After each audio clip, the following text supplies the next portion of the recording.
The Bishop of Northern Michigan, Southwestern Michigan, Bishop J.S. Bailey.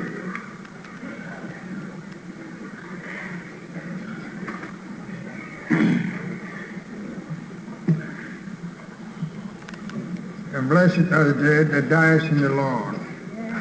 Henceforth, says the Spirit, they shall rest from their labor, and their work do follow them. I am thankful to be here, to be identified here in the homegoing of our Father, Bishop Mason. I don't esteem him just as a bishop or as a leader, but I esteem him more than that. He has been a father to me. And not only that, he has been a way maker for me. Why I'm standing here this afternoon, the work that I've done in the church is because Bishop Mason made the way possible. Not only that, I just say miss him as a bishop, as a church leader, but I'll miss him in my home.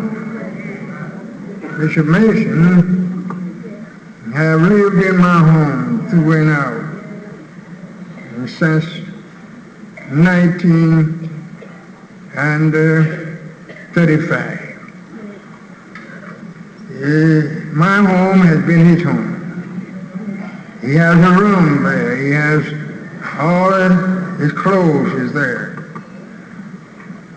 And thinking of him, I'm sure that we all will greatly miss Bishop Mason.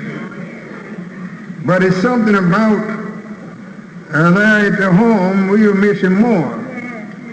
I see him going in and out.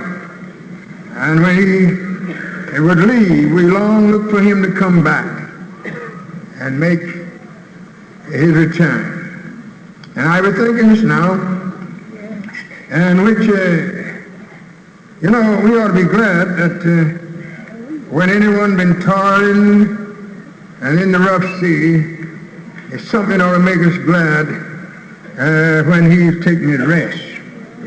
Sometimes in the home, when the conditions of others and our loved ones seem like they've been toiling and meeting up with so many pains and aches, and when they can take the rest and go to sleep, you feel glad that they're resting. On November 11th, I was called to Bishop Mason's bedside, where he was there taking treatments. And I went in and I began to pray, and then he showed no response. And I know from back, whenever you call the name Jesus, of any response, Bishop Mason always would say, "Thank you, Lord." And then I said to Madam, she was speaking concerning the hospital, I said to her, "You have the supervision, and whatever you think's best, you can do that towards the hospital." Later on, I got the call that he had been sent to the hospital. Then after a little while, they called me to come down and sign him in to make the reservation. I went down and done what was needed. But at that time, I could see that Bishop Mason's face was set towards another home. The way had been dark and cloudy and rough, but it seemed like he had his face set towards sunset. And there we done all that we know that was possible to make him comfortable. But making the story short, on November 17th, that morning when he was called to come, And I went into the room where he was, and I could see that he is fastly leaving us. And I thought of the condition and thought of the things that confront him. Bishop Mason have lived a long life. And he didn't live it for himself, but for others. He worked hard. The struggle has been very hard. And many times, his goodness and his love and all like that. He didn't mind all the hard treatment, but seemed like his mind and heart that he wanted to finish the course, which the Lord had given him. And there I decided that morning to stay with him. And I don't generally stay when I see people dying. I generally get away. But I remained there, and I could see him moving away. And I remained there until he left. But one thing about him, the quietness, how he went away. And how that he closed his mouth, closed his eyes, and stopped breathing. It seemed like it was a great quietness. Then I thought of this, blessed are the dead that dies in the Lord, for they shall rest from their labor, and their work do follow them. And then I thought concerning Bishop Mason is sleeping, but his work's going on. He's sleeping, but his work is here. When I go back into Michigan and think about the work that Bishop Mason started me off, in 1946 we had 34 churches and missions.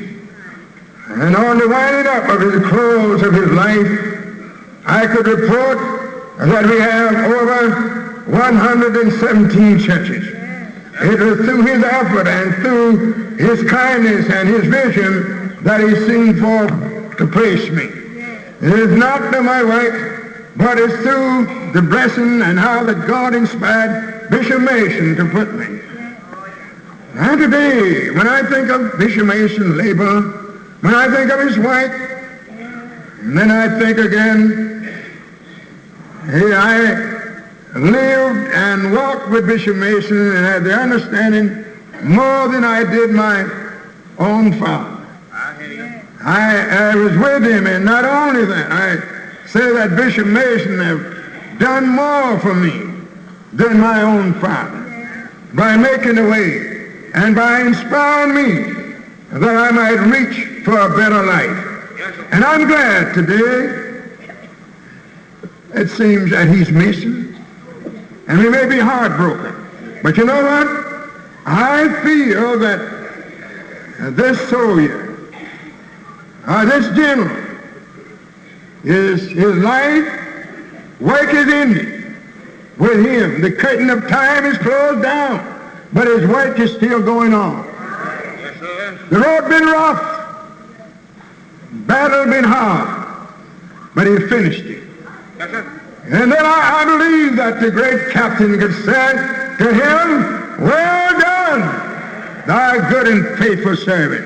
You've been faithful not only over big things, but you've been faithful over few things. You've been faithful when the road was rough, the hills were steep, the mountains high, and rough, the ditches seemed